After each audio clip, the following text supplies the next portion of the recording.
Halo, perkenalkan kami kelompok UTS Ekonomi SV25 akan menjelaskan tentang monopoli, khususnya studi kasus monopoli yang dilakukan pada PT PLN. Kelompok kami sendiri beranggotakan, saya sendiri Martin Andrew Siotang, lalu ada Samuel Parulian, Luk Latifah, Sahono, dan Dwi Lestari.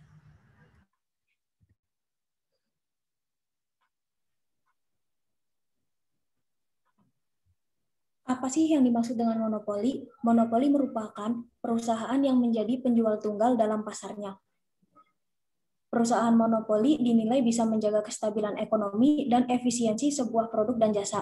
Perusahaan monopoli muncul ketika memiliki sumber daya utama dan mendapatkan hak eksklusif dari pemerintah. Perusahaan monopoli dapat muncul juga ketika perusahaan tunggal dapat memasok seluruh kebutuhan dengan biaya rendah dibandingkan perusahaan lainnya.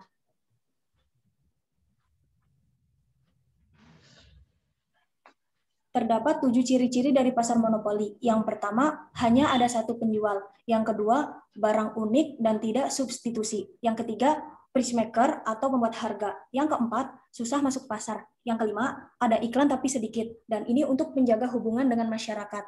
Yang keenam, kurva inelastis. Dan yang terakhir, laba maksimum pada marginal revenue sama dengan marginal cost. Berikut adalah kurva permintaan monopoli. Monopoli ini merupakan satu-satunya penjual, sehingga monopoli menghadapi kurva permintaan pasar. Untuk menjual key atau kuantitas yang lebih besar, perusahaan harus mengurangi P, yaitu harga. Dengan demikian, MR atau pendapatan marginal sama dengan harga. Apa itu price maker? Monopoli adalah perusahaan pembuat harga, sehingga banyaknya barang tidak bergantung pada harga barang. Kemudian, banyak barang dan harga barang ditentukan pada biaya marginal, pendapatan marginal, dan kurva permintaan. Dikarenakan hal ini juga, monopoli tidak memiliki kurva penawaran, yang artinya hanya memiliki kurva permintaan. Di Indonesia sendiri, terdapat beberapa perusahaan monopoli. Pada saat ini, kami mengambil studi kasus pada PT PLN. Kebutuhan listrik merupakan kebutuhan utama bagi seluruh masyarakat Indonesia. Di Indonesia sendiri, hanya terdapat satu perusahaan monopoli, yaitu yang menyediakan listrik PT PLN.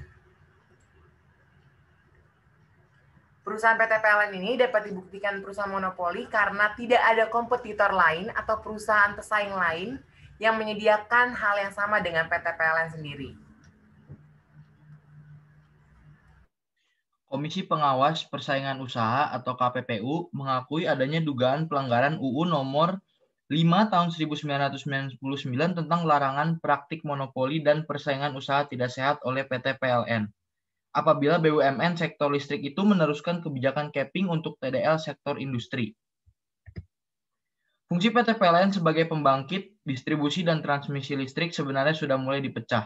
Swasta diizinkan berpartisipasi dalam upaya pembangkitan tenaga listrik. Sementara untuk distribusi dan transmisi tetap ditangani PT PLN. Saat ini telah ada 27 independent power producer di Indonesia. Mereka termasuk Siemens, General Electric, Enron, Mitsubishi Californian Energy, Edison Mission Energy, Mitsui & Co., Black & Veatch International, Duke Energy, Hopewell Holding, dan masih banyak lagi. Tetapi dalam menentukan harga listrik yang harus dibayar, masyarakat tetap ditentukan oleh PT PLN sendiri. Hal ini sekali lagi membuktikan bahwa PT PLN merupakan perusahaan monopoli di Indonesia yang menentukan harga atau dapat dikatakan sebagai price maker.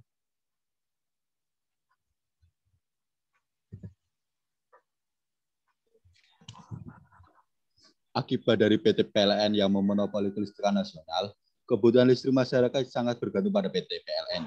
Tetapi mereka sendiri tidak mampu secara merata dan adil memenuhi kebutuhan listrik masyarakat.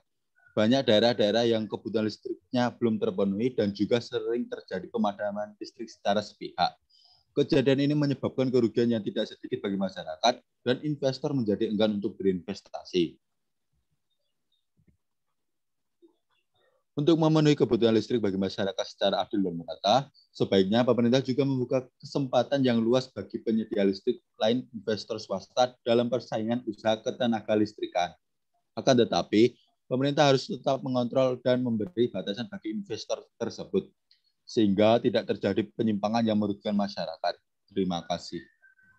Sekian penyampaian dari kami. Terima kasih. Kami berharap sangat banyak bahwa ilmu yang dapat kami sampaikan ini dapat bermanfaat bagi kita sesama. Terima kasih banyak. Mohon maaf apabila ada kesalahan.